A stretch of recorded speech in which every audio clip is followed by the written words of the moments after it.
নেতা তারেক রহমানের কাছে বলতে চাই, সেলিম ভাইয়ের পক্ষ থেকে বলতে চাই যে এই বাংলাদেশে আপনারা বাংলাদেশের বালু দখল, জমি দখল, অর্থাৎ বিচার সালিশে টাকা খেয়ে জুলুমের পক্ষে রায় দেয়।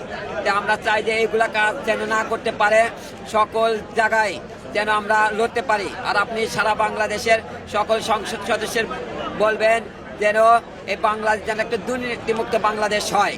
আর আপনি বলেছিলেন যে এই বাংলাদেশ হবে মদিনা সনদ অনুযায়ী দেশ চলবে।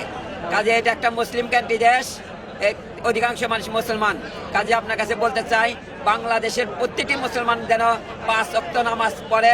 আপনি এমন একটা আইন চালু করেন যে যদি কেউ নামাজ না পড়ে তাহলে ওই ব্যক্তিকে কঠোর ব্যবস্থা দেওয়া হবে।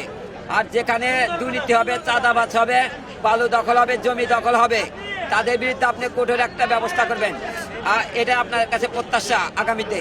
এবং আমাদের তারেক রহমানের কাছে আরেকটা শেষ কথা বলতে চাই, আপনি যদি জনগণ যেমন আপনাকে ভালোবেসে সর্বোচ্চ মর্যাদা দিয়েছে, দীর্ঘ 17টা বছর আপনি নির্যাতিত নিপীড়িত হয়েছিলেন, রাজপথ ছাড়েননি, রাজপথ আন্দোলন করে এই বাংলাদেশকে একটা গণতন্ত্রের পুনরুদ্ধার করেছিলেন। কাজে আপনাকে বলতে চাই এই বাংলাদেশ যেন যেভাবে আপনি ক্ষমতায় এসেছেন, আগামীতে যেন এই বাংলাদেশ সুন্দরভাবে পরিচালিত হয়। প্রতিটি মানুষ, প্রতিটি মা এবং প্রতিটি সন্তানেরা যেন বলতে পারে যে এই আমাদের ঘরে ঘরে তারেক রহমানের মতন ব্যক্তি প্রয়োজন। এইটা যেন প্রতিটি মা বলতে পারে।